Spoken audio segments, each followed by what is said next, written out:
Hey everybody, welcome back. In this video I'm going to show you how to play the first guitar solo from Van Halen's Take Your Whiskey Home. I will be doing solo number 2 in the immediate near future. And with this one, like most Van Halen guitar songs, you want your guitar to be tuned down 1/2 step. So E becomes E flat, A becomes A flat, D becomes D flat, etc. You know the drill. Alright, let's jump on into it. Alright, section 1 goes like this. Let me slow that down.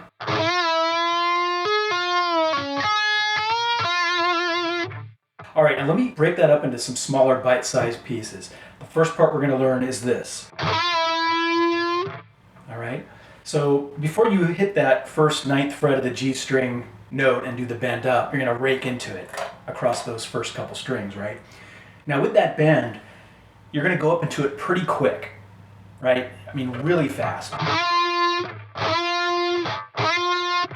You don't want to stall at all or take your time in that bend. You want to go straight to the top. And then you're going to come down and back up. But when you go down, you're going to go down only halfway. You're not going to go down all the way before you come back up, okay? So let me play it slowly. Okay? It's kind of like playing these notes. All right, you're only going down halfway and then back up. Now once you're back up to the top of that 9th fret bend, you're going to tap onto the 12th fret of the G string while you're holding the bend, and then pull off to that 9th fret that's bent, and then bring it down.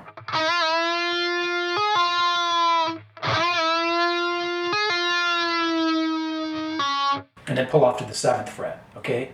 So again, here's what we got so far, slowly.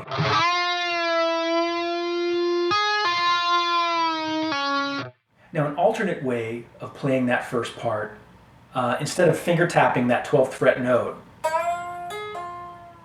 replace that finger tap note with the 10th fret of the B string. So let me play that slowly if we do it the other way. Okay, see what I did? Instead of doing that finger tap note, I replaced it with the 10th fret of the B string, which is the same note, right? Hitting the 10th fret of the B string is the same as that 12th fret of the G when it's raised up a step due to the bend, okay? Same note. But to me, I'm pretty confident it's a finger tap, not just because Eddie likes to finger tap, but because it sounds to me like he's playing it on the G string, not the B string. While it's the same note, the G string just has a little bit less of a sharp attack to it, and that's what I hear. And when you finger tap, it also sounds a little bit less sharp than when you pick it. So play whichever sounds best to you, but I'm pretty confident it's a finger tap. Now the final 3 notes go like this. All right, let me play that slowly and then we'll dissect it. Now what you're doing here, basically, is first you've got that 10th fret B string note, which goes up quick. And then the 9th fret G string bend is a pre-bend. So you're already bent up on that string. And then you're hitting the note, giving it a wide vibrato. And you might be thinking, dude, how did you go so quickly from the 10th fret B string bend to that pre-bent 9th fret G string bend? How do you go so quickly between the two? And it's actually an old technique, blues rock type technique that Van Halen has used in quite a few of his solos, actually. I've talked about this before in other Van Halen lessons. And I rarely see people do this right. Because it's for one, it's not super easy to do, and I think people just aren't aware of it, and they make assumptions about what Eddie's doing there. Now I've heard this technique called catch and release. It's how I first heard it coined. Someone coined it back in the 80s, and it just stuck with me, catch and release, so that's what I call it. But here's what you do. So you're going to bend up a full step on the 10th fret, the B string.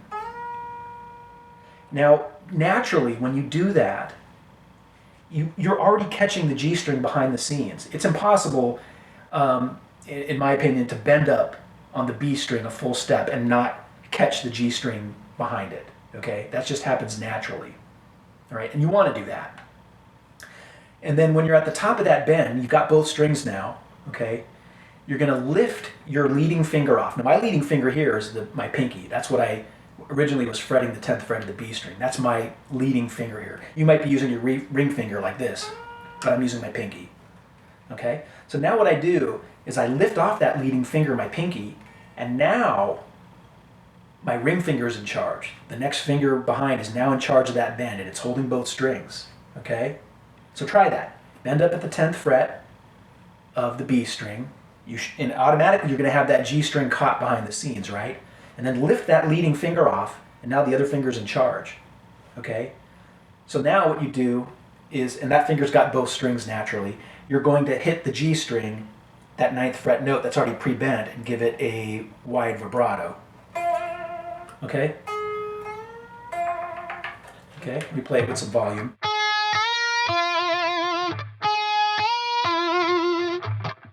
And another important part of this technique is after you release your leading finger, in my case the pinky, and now my ring finger is in charge, you want to make sure that you silence that B string so it's no longer ringing out. If you don't silence it, it's going to sound like this.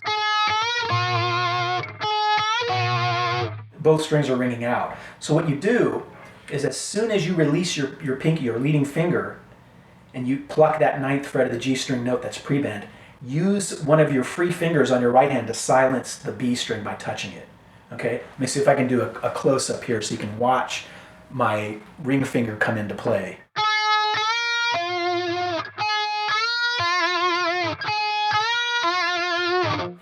Okay? You see what I did? As soon as I released my leading finger, I silenced the B string. I used my ring finger on my right hand. So that technique is a very important one to get down because Van Halen uses it in several guitar solos, and it's just a lot of fun to do, in my opinion, when you're playing blues rock type licks.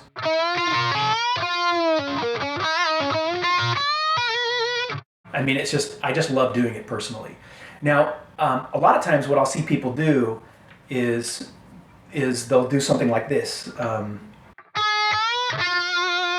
Instead of doing that pre-bent 9th fret note, they do the 7th fret of the B string. To me, that's taking the easy way out, and you just don't get that same wide vibrato that you can get when you've got that pre-bent note. Anyway, I'll shut up about that. Let's move on. All right, section 2 goes like this. Now that one, it was pretty challenging to pick the notes out, to be honest, because in the background you've got David Lee Roth singing like, yeah, doing this thing in the background, which is kind of, yeah, I'm not a good singer, sorry. But he's kind of imitating that note, and it kind of blends in with the guitar a little bit, but I've seen other people play it this way, and when I slow down the original and listen to it carefully, it's what I hear. So a couple things I want to call out, that 9th fret bend, pre-bend, so you're bending up a full step, hitting the note and then coming down. You're only going to come down halfway. Okay? If you come down all the way, most people won't notice. And then finally, the final bend, that's another pre-bend. So you're bending up a full step, hitting the note, coming down and giving it vibrato, but you're also doing, it's a pinch harmonic at the top of that bend, right? All right? And again, with that 7th fret, the pre-bend, I use my index finger. We've talked about this in other Van Halen lessons. A lot of times people will slide down and use their ring finger instead. They'll do something like, right? They'll do that instead of their index finger. I prefer to use my index finger. It's something Van Halen does a lot, so I think it's a good habit to get used to. Let's move to the next section. Section 3 goes like this.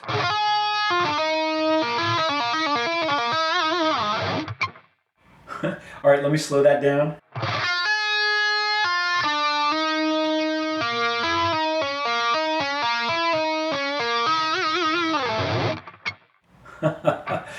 Now, again, this is another one I've seen played quite a few different ways. Now, the way I'm playing it, where I'm taking my picking hand and fretting a note back here and doing pull-offs to it, that's actually the way that I originally saw it tabbed. I don't remember the original source where I saw that. And again, if you're familiar with my videos, you know that I often call out that tabs are not right? They're often wrong. So I always go through the process of reviewing as many videos as I can, not only of live performances, which unfortunately I couldn't find any with Eddie playing this live in video, and he always improvises live anyway, but I also watched other people and their lessons and their performances to see what they were doing, right, to get a feel for it. And I have never seen anybody else, even though it's tabbed this way very frequently, play it like that. Oftentimes, they'll do something different. I'll get to that in a second, but the first couple notes, okay, Okay, that should be pretty easy to follow. You've got a rake of the strings, and then you've got that 7th fret B string quickly hammering on to the 10th fret. That's why that 7th fret note is tabbed smaller. I forget the term of it. There's a Latin term for it. Basically, that means you're not really staying on that note. You're not accentuating it. You're going through it very quickly. Okay. All right. Now for that tricky part. What you're going to do is you're going to take your picking hand and you're going to fret the 4th fret of the G string. Okay, you can fret multiple strings if you want, but I prefer to lightly touch the other strings so as to mute them. And then while you're doing that, well, first of all, notice that right after the 9th fret of the G, the first note, which is the 4th fret of the G, is in parentheses. That means it's a ghost note. It's kind of unintentional. You can even skip that one if you want. But then you're gonna do 10, 9, 7, pull off to the 4th fret, followed by 9, 7, pull off to 4, followed by another 10, 9, 7, pull off to the 4, and then 9th fret, wide vibrato. Okay? So like this.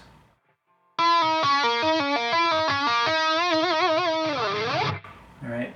Yeah, then you've got that slide down, slide up. Now again, a lot of times when I see people play that, they're going to do one of two other things. They're going to take it down here to the B string, and instead of doing those notes, they're going to do it down here.